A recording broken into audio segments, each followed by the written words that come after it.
అంటే 'Pushpa 2' release date దగ్గరికొస్తుంది. 'Jani master' ఇంకొక సాంగ్ చేయాలని ఉంది. ఆ సాంగ్ రీప్లేస్ చేస్తున్నారా 'జానీ మాస్టర్'? లేకపోతే 'జానీ మాస్టర్' కోసం వెయిట్ చేస్తారా? అంటే ఇంకా దాన్ని ఫాలో అవ్వాలి కాబట్టి అలాగండి. ఇంకా దాన్ని ఫాలో అవ్వాలి కాబట్టి అలాగండి. మాకే ఆశ్చర్యంగా ఉంది ఇది ఏంటా ఇంత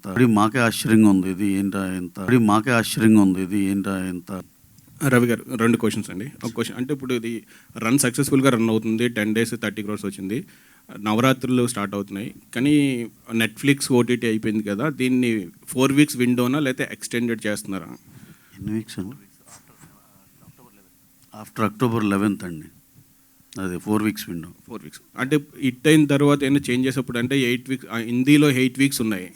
అలా మనకి కూడా అది మన దగ్గర కూడా ఏంటంటే అండి 8 థియేటర్ బతకాలి అంటే కొంచెం ఇవన్నీ ఏంటంటే ఎగ్జిబిటర్ నుంచి ఒక పుష్ రావాలండి. లేదు or else we are not going to release your film if it is less than 8 weeks అట్లాంటిది ఏమైనా వస్తే ఇక మనకు కూడా డూ ఆర్ డే తప్పని సిచ్యువేషన్లో అందరూ 8 వీక్స్కే ఫిక్స్ అయిపోయి ఆ విధంగా అయితే కానీ అది వర్కౌట్ అవ్వదండి.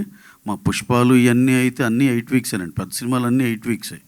అంటే మేజర్ ప్రొడక్షన్ హౌస్ మీదే కదా, మీ దగ్గర నుంచి ఏమన్నా ఒపీనియన్ వస్తే అందరు industry we are also for that. And మాకు మేము అందరం మాట్లాడుకుంటున్నాం ప్రొడ్యూసర్లు అందరూ కూడా ఏమన్నా అలా పుష్ అయ్యి అటు నుంచి వచ్చి ఇది ఉంటే మనం కూడా అబ్జెక్ట్ చేయకుండా విల్ గో ఫర్ దట్ అన్నట్టే అనుకున్నామండి. యువి వంశీ గారు, దిల్ రాజు గారు, మేము అందరం కూడా.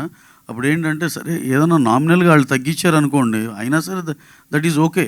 ఎందుకంటే థియేటర్కల్ ఇక్కడ తగ్గితే ఇక్కడ థియేటర్కల్ రెవెన్యూ బెటర్ అవుతుంది కాబట్టి మా అందరికి ఓకే అండి. ఏదో ఒక కమింగ్ ఫ్యూ వీక్స్లోనేమో ఒక ఇంపార్టెంట్ డెసిషన్ తీసుకుంటామండి దాని మీద.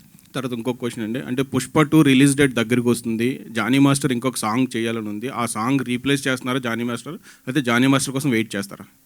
అంటే అక్కడ ఇప్పుడు నెక్స్ట్ జరగబోయే ఈ సర్కమ్స్టాన్సెస్లో మరి ఆయన మీద ఏమైనా ఆంక్షలు కానీ ఏమైనా ఉన్నాయనుకోండి, అలాంటప్పుడు అంటే ఇంకా దాన్ని ఫాలో అవ్వాలి కాబట్టి అలాగండి.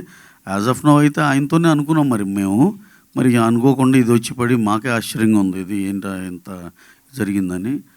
సో అది కుదరకపోతే వేరే ఆప్షన్కి వెళ్ళాల్సి ఉంటుంది. రితేష్ గారు హాయ్ అండి. హాయ్, కంగ్రాట్స్ అండి. Thank you. Me happy birthday తర్వాత కొంచెం డిసప్పాయింట్ అయి ఉంటారు. కానీ ఈ స్క్రిప్ట్ అంటే మత్తు వదలరా 2ని 1 రాసుకున్నప్పుడే రాసుకున్నారా, లేకపోతే హ్యాపీ బర్త్డే తర్వాత రాసుకున్నారా? ఇందులో టఫెస్ట్ పాయింట్ ఏంటి మీకు? బాగా టఫ్ అనిపించింది ఎక్కడ సీన్?